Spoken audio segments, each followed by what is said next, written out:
The conference room still smelled like my coffee. Dark roast, no sugar, the same blend I'd drunk for 12 years building this company. Brad Hamilton sat across from me, termination papers between us like a battlefield. "Your role has become redundant," he said, not unkindly. He genuinely believed it. That's when I remembered the trademark document in my filing cabinet at home. I'm Daniel Martinez, and 6 hours ago, I was the creative director of Velocity Creative Agency, a company I built from my garage in Austin. At 38, I've got the gray hair and coffee addiction to prove it. My wife Maria teaches 4th grade, and she's been my reality check throughout this whole journey. Our daughter Sophia just turned 10, and I've missed more of her life than I care to admit building this dream. My morning ritual hasn't changed in 12 years. Arrive at Julio's taco stand by 6 a.m., order black coffee and 2 breakfast tacos, sketch ideas on napkins. Julio Sr. still charges me half price. I designed his logo on one of those napkins when he couldn't afford a real designer. My 2012 Honda Civic sits in the same spot every morning, 185,000 miles and counting. I never took salary raises, always reinvested. Maria used to joke that I was married to Velocity first, her second. The Velocity Vision methodology I created isn't revolutionary. It's just common sense wrapped in a framework. Marry storytelling with data insights. Make ads that people actually want to watch. Test everything, but trust your gut. I trained every creative who joined us, turning nervous college grads into confident art directors.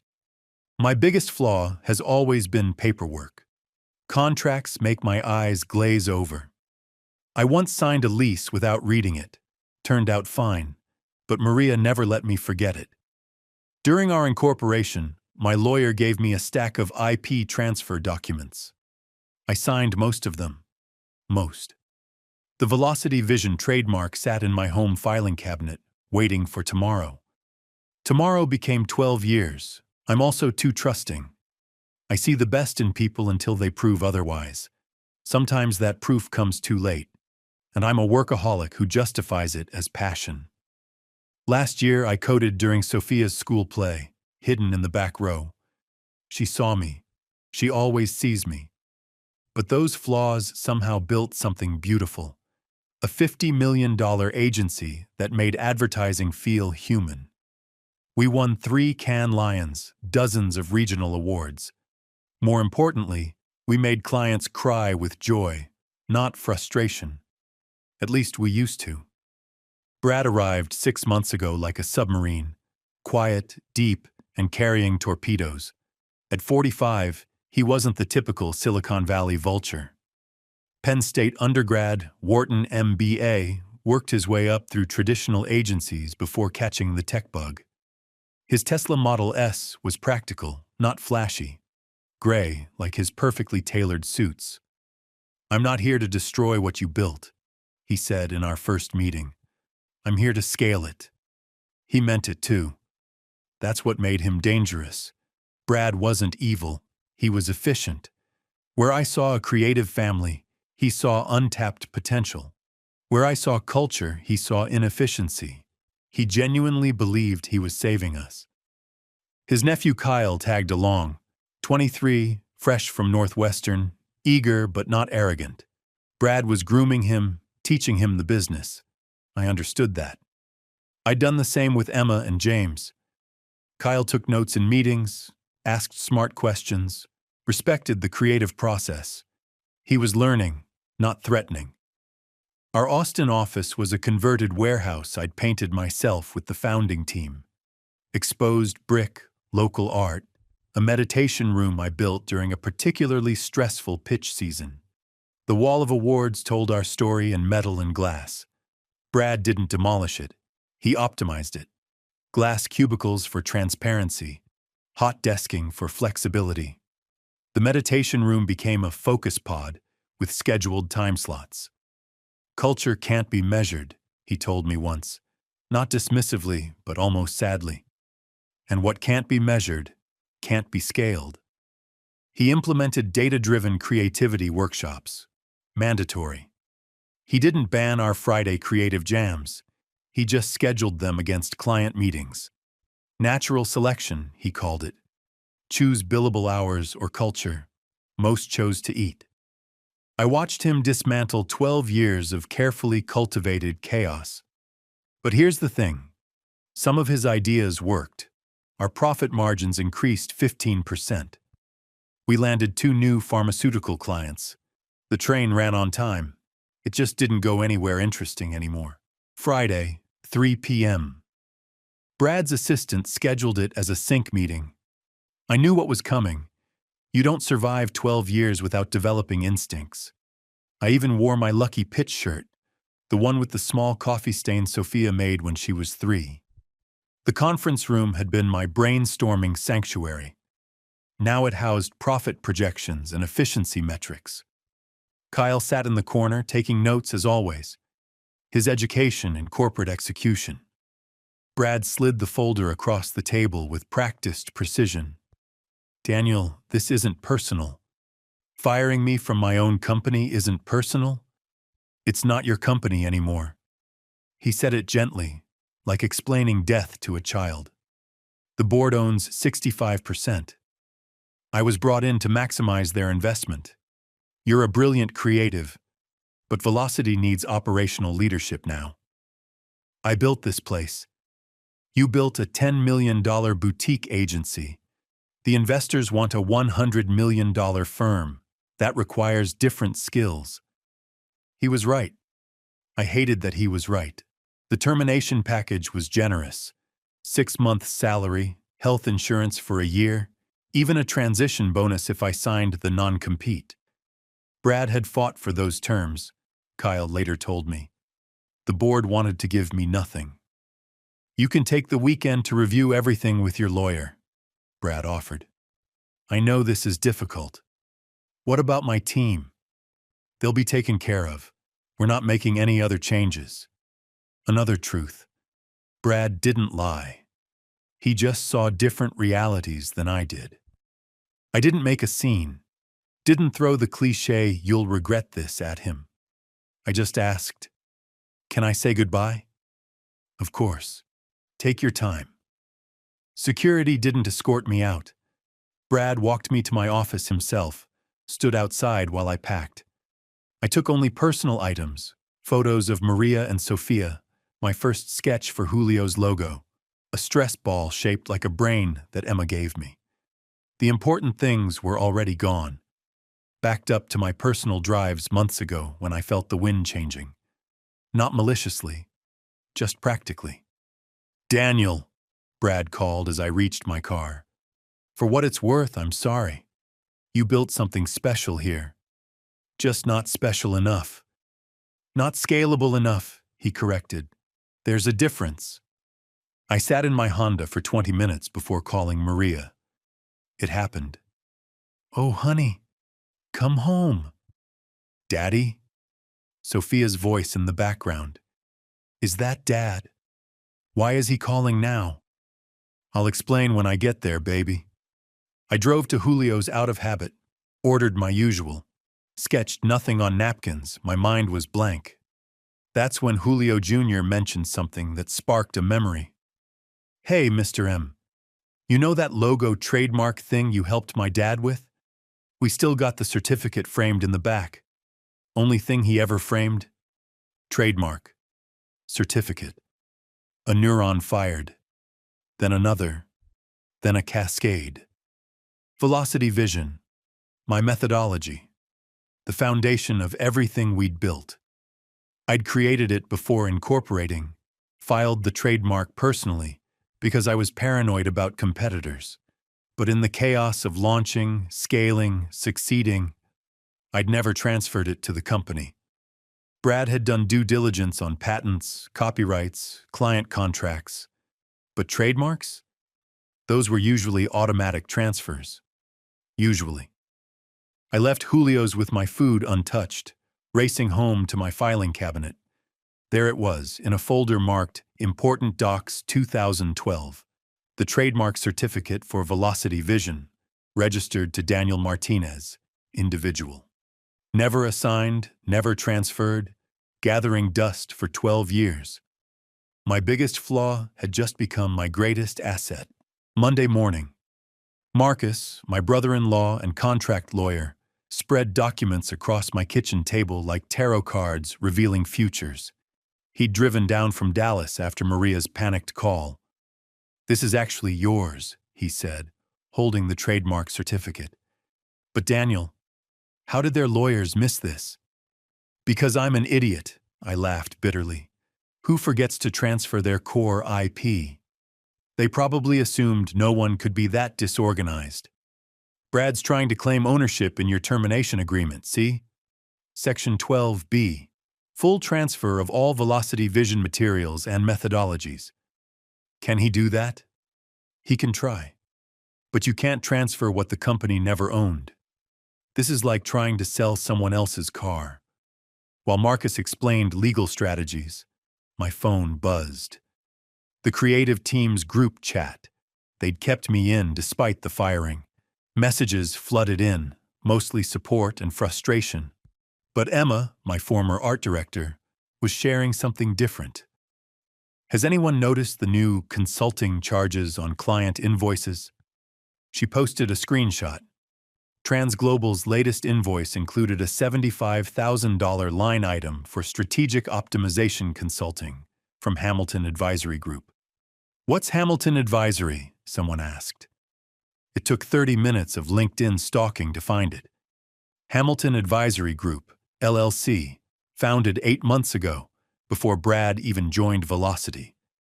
Registered in Delaware, but the managing member was listed as K. Hamilton. "That's Kyle," James typed, "Brad's nephew." More screenshots appeared. Different clients, different amounts, all within reasonable ranges. $50,000 here, $75,000 there. Nothing that would trigger automatic alerts. But it added up. Over 6 months, Hamilton Advisory had billed nearly $800,000 through Velocity to our clients. "It's not illegal," Marcus explained when I showed him. "Brad hired his nephew's company as a subcontractor, as long as they're providing actual services." "But are they?" Emma had already checked. Hamilton Advisory had no website, no other clients, no employees besides Kyle. It existed solely to bill Velocity. "He's padding revenues," Marcus concluded, "making the books look better for acquisition. The acquirer will see strong revenues and profit margins, not realizing it's partially fabricated through related party transactions." I stared at the evidence. This wasn't massive fraud. It was clever financial engineering. The kind that might survive due diligence if you weren't looking for it specifically. Legal enough to avoid jail, shady enough to destroy trust. "What do we do?" I asked. Marcus smiled. "You ever hear of a fairness opinion?" That night, Maria found me in the garage, surrounded by boxes of old Velocity materials.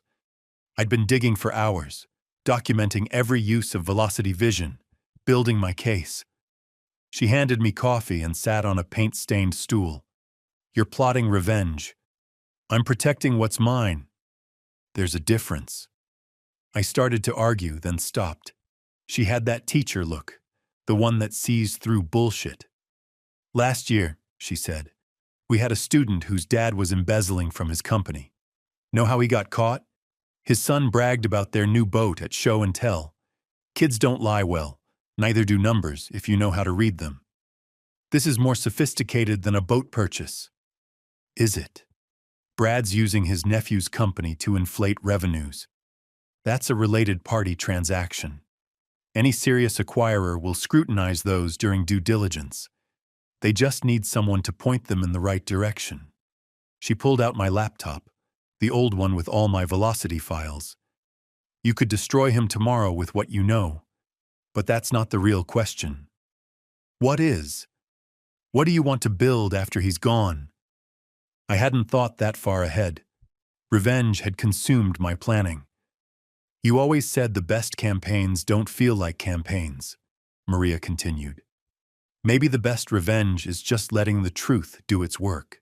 Be patient, be strategic, build something better while he destroys himself. She was right. Brad's scheme would eventually collapse. These things always do. The question was whether I wanted to push him off the cliff or let him jump. The team needs to know their work matters, I said finally. That velocity was more than profit margins. Then show them. Not by destroying Brad, but by building something he never could. I spent 6 weeks laying the groundwork. First, I registered Velocity Original LLC and filed for trademark protection on all variations of Velocity Vision. Jim Patterson, my IP lawyer, confirmed my ownership was ironclad. Brad's in a tough spot, Jim explained. He's been using your trademark for 6 months. Every pitch, every campaign, every client presentation, it's all technically trademark infringement. What's my leverage? Total. You could shut down every active campaign, force them to rebrand everything. It would cost millions and destroy client confidence. But I didn't want destruction. I wanted justice. I quietly reached out to former colleagues, not to poach, but to check in. The stories were consistent. Brad's Velocity was profitable but soulless. Clients complained about the work quality. Several major accounts were considering agency reviews. Then came unexpected news. Apex Marketing Group, a major holding company, was interested in acquiring Velocity for $67 million. Due diligence would begin in 8 weeks. The Austin Tourism Board pitch, worth $40 million annually, was scheduled for the same week. Brad needed both wins to maximize his payout, and he needed Velocity Vision to win them. I kept working freelance, staying visible but not threatening. Small clients, quick projects. I helped Julio Jr. rebrand the taco stand, pro bono, of course. The work kept me sharp and bills paid. 1 month before the pitch, Brad called. "Daniel, we need to talk." "I'm listening." "I know you own the Velocity Vision trademark." "Finally." "And?" "I want to make a deal. License it to us.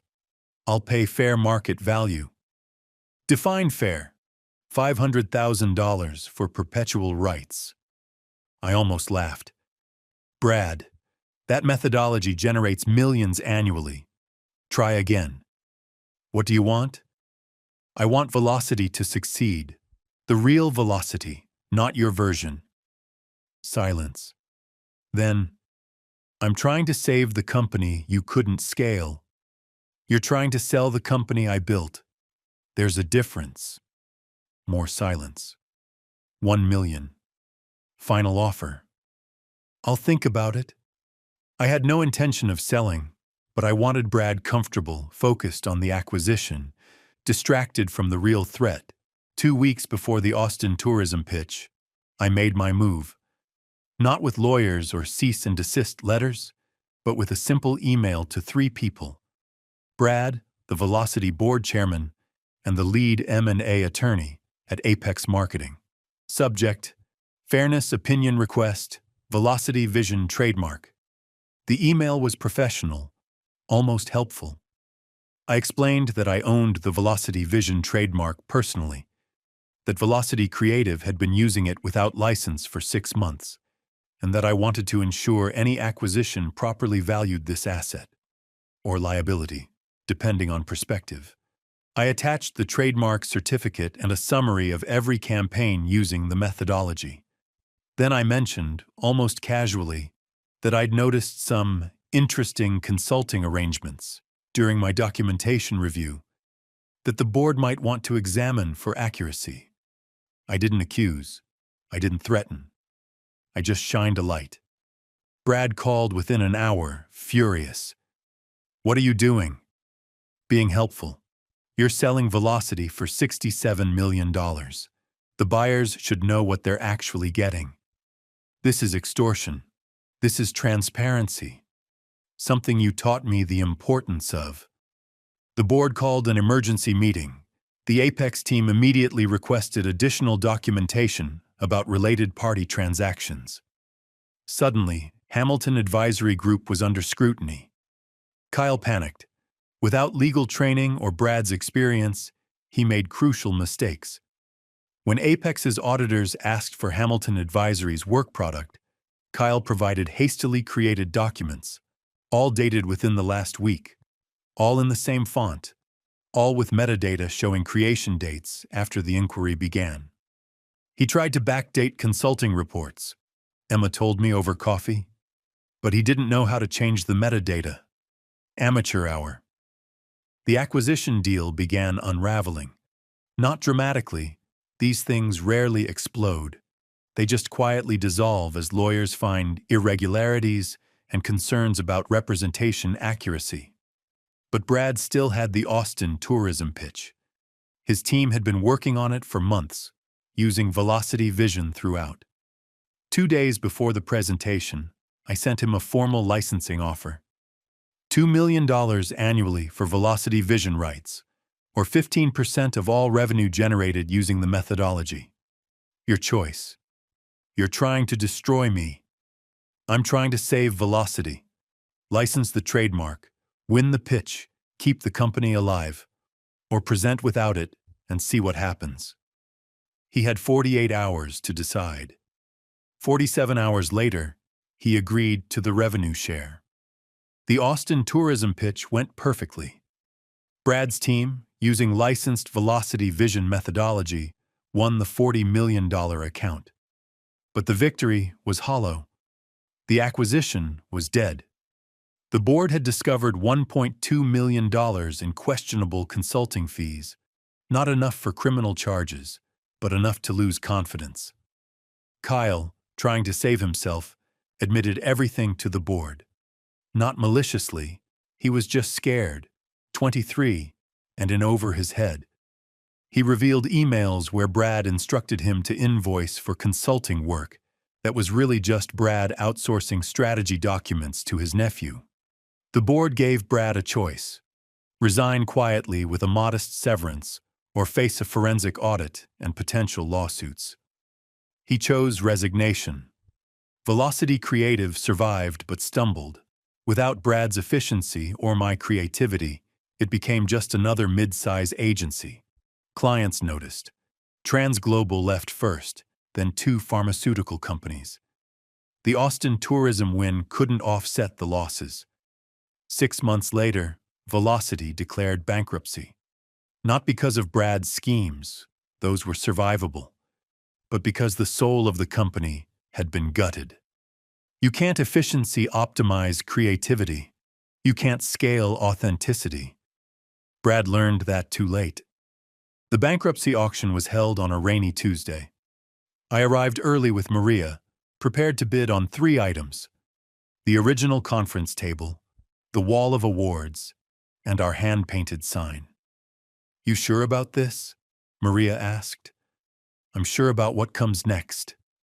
I won all 3 items for $4,200. As we loaded them into the rented truck, former colleagues approached. Emma first, then James, then others. By the time we left, I had 12 commitments to join whatever came next. I leased a small space downtown, 2,500 square feet, good light, month-to-month lease. We couldn't afford more, but we didn't need more. We hung the old Velocity sign, added original in Sophia's handwriting. The first month was rough. Freelance projects, small clients, everyone working below market rate. But word spread. The team that made award-winning campaigns was back, independent, hungry. TransGlobal called first. "We want the team that made us cry over safety videos," their CMO said. The real team. Austin Tourism followed, negotiating directly with us for project work.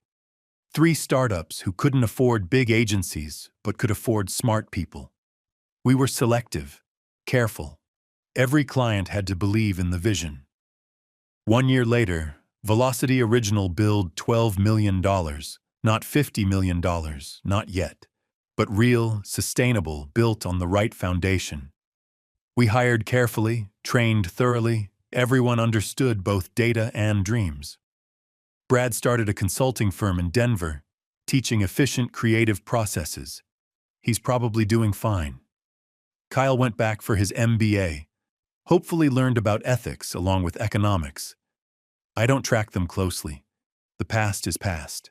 18 months after the bankruptcy, I'm in our new office at 6 a.m. Still arrive early, still think best in the morning. Quiet. The space smells like fresh paint and strong coffee.